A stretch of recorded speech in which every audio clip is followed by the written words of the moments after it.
नीमच जिले के मनासा विधानसभा क्षेत्र में कांग्रेस कार्यकर्ताओं, किसानों और आम जनता पर हो रहे कथित अत्याचारों, गलत नीतियों और झूठे मुकदमों के विरोध में कांग्रेस ने प्रशासन के खिलाफ मोर्चा खोल दिया है। स्थानीय प्रशासन द्वारा दबाव में आकर कांग्रेस के पूर्व घोषित विरोध प्रदर्शन की अनुमति निरस्त करने के विरोध में गुरुवार को जिला कांग्रेस कार्यालय पर एक महत्वपूर्ण प्रेस वार्ता आयोजित की गई। इस दौरान पूर्व मंत्री नरेंद्र नाहटा और कांग्रेस जिलाध्यक्ष तरुण बाहेती ने स्थानीय विधायक और प्रशासन पर गंभीर आरोप लगाए। पूर्व मंत्री नरेंद्र नाहटा ने कहा कि मनासा में जनता और विपक्ष की आवाज को दबाने का प्रयास किया जा रहा है, जो पूरी तरह अलोकतांत्रिक है। कांग्रेस कार्यकर्ताओं पर हो रहे दमन और झूठे मुकदमों के खिलाफ 29 मई को पुलिस थाने के घेराव का कार्यक्रम तय था। प्रशासन के कहने पर कांग्रेस ने शांतिपूर्ण सभा का नया आवेदन भी दिया, फिर भी विधायक माधव मारू के राजनीतिक दबाव में अनुमति नहीं दी गई। नाहटा ने घोषणा की है कि इस तानाशाही के आगे कांग्रेस नहीं झुकेगी और जल्द ही नई तारीख तय कर प्रदेश अध्यक्ष जीतू पटवारी के नेतृत्व में मनासा में एक ऐतिहासिक जन आंदोलन खड़ा किया जाएगा। जिलाध्यक्ष तरुण बाहेती ने तीखा हमला बोलते हुए कहा कि मनासा में जमीन घोटाले, रेत का अवैध उत्खनन, अवैध कॉलोनी और एमडी ड्रग्स जैसी अवैध गतिविधियां फल फूल रही हैं, जिन्हें विधायक के दबाव में प्रशासन का संरक्षण मिला हुआ है। ये अभी नीमच जिले में ऐसा कोई अपराध घटित नहीं हुआ है जिसकी वजह से प्रशासन को प्रतिबंधात्मक कार्रवाई धारा 144 नीमच जिले में लगानी पड़े। अभी हमने जब शांतिपूर्ण आंदोलन की अनुमति मांगी तो उन्होंने जिला प्रशासन ने हमें कहा कि आप धरने नहीं देंगे, धरने की अनुमति नहीं देंगे, आप आम सभा की अनुमति देंगे। जब उन्होंने आम सभा की अनुमति जिला कलेक्टर कहने के बावजूद मांगी तो वहाँ की स्थानीय एसडीएम किरण आंजना ने हमें अनुमति देने से मना कर दिया, हमें अंधेरे में रखा और कल रात 10 बजे तक अनुमति नहीं दी। रात प्रशासन ने छुट्टी घोषित कर रखी है। लोग जो अपना आंदोलन कर रहे हैं वो मनासा में अवैध गतिविधि हो रही है, वहाँ के संरक्षण जो जमीनों के खेल हो रहे हैं, जो अवैध खेल हो रहे हैं, जो में फर्जी मुकदमे दर्ज किए जा रहे हैं, आम लोगों को परेशान किया जा रहा है। साथ ही वहाँ पर मंदिरों की जमीन का खेल किया जा रहा है। इसके विरोध एमडी ड्रग्स की फैक्ट्रियां, इन मामलों के विरोध में आंदोलन करने जा रही थी, उन्होंने दबाने का प्रयास किया। अब कांग्रेस ये आंदोलन बड़े स्तर पर करेगी। अभी हम लोग समय हमारे नेताओं से ले रहे हैं। हमारे उस आंदोलन में हमारे प्रदेश के अध्यक्ष जीतू पटवारी अथवा उमंग सिंगार जी रहेंगे।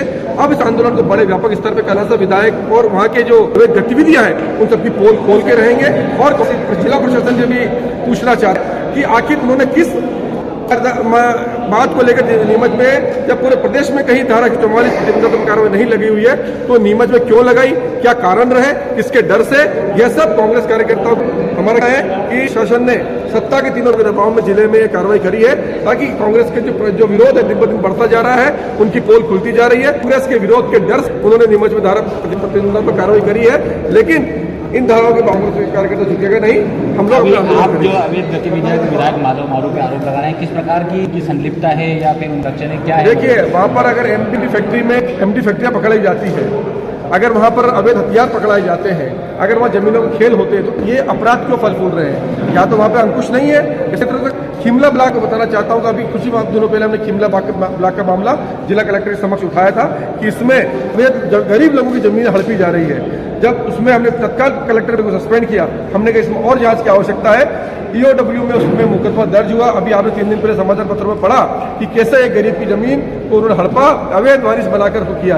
ये सब वहाँ के नेताओं के संरक्षण में है। शिमला ब्लॉक में किस नेता ने इतनी जमीन खरीदी है? पर्यटन का केंद्र बनाया जा रहा है। अगर उस आसपास जो वहाँ पे चीते लाके छोड़े गए हैं, उसमें कितनी जमीन इन लोगों ने खरीद रखी, ये जांच है। अवैध लोगों की जो अवैध हत्याई हुई जमीनों के जांच का विषय हमारा विरोध है इस चीज को लेकर। अभी तारीख वारी का कुछ अभी जो हमारी तारीख है, हमारे स्तरीय नेतृत्व से डेट लेकर हम मनासा में जिस तरीके से भ्रष्टाचार फैल रहा है, जिस तरीके से आम नागरिकों को परेशान किया जा रहा है, जिस तरीके से राजनीतिक दुश्मनियां निकाली जा रही हैं, कांग्रेस के कार्यकर्ताओं के खिलाफ मुकदमे कायम किए जा रहे हैं। अभी लेटेस्ट उदाहरण है कि जहां हमारे जिला पंचायत के सदस्य के पति मनीष पुरवाल जी के ऊपर मुकदमा कायम किया गया, और ये पहली घटना नहीं है।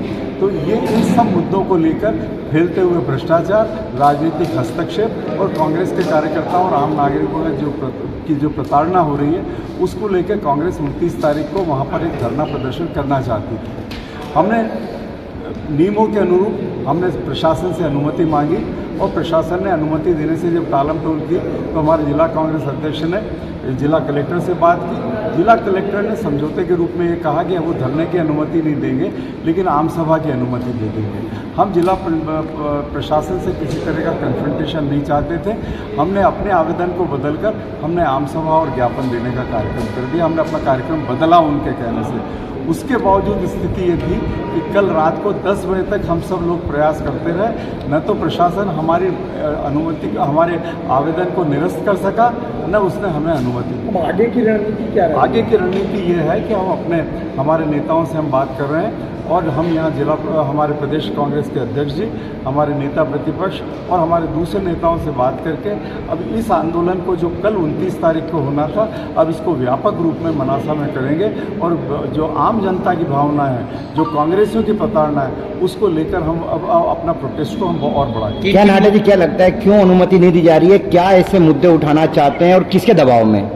आप स्पष्ट रूप से इन दिनों ये एक ऐसा जवाब है, इस सवाल है जिसका जवाब आम नागरिक किसी से भी ले सकते हो आप।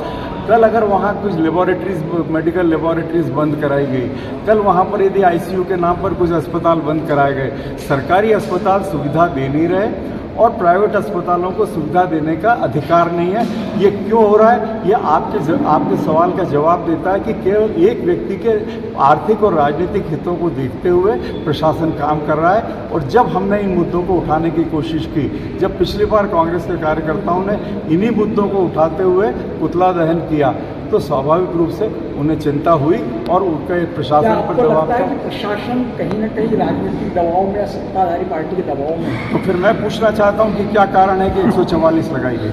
मैं पूछना चाहता हूं कि हमारे आवेदन को निरस्त करिए, हमें अनुमति मत दीजिए।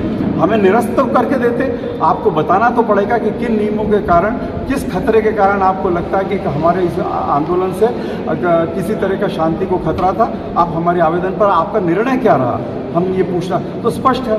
जब आप नहीं दे पा रहे तो आप जानते हो कि नियमों में इसको निरस्त नहीं किया जा सकता और राजनीतिक कारणों से आप अनुमति देने में असमर्थ हो।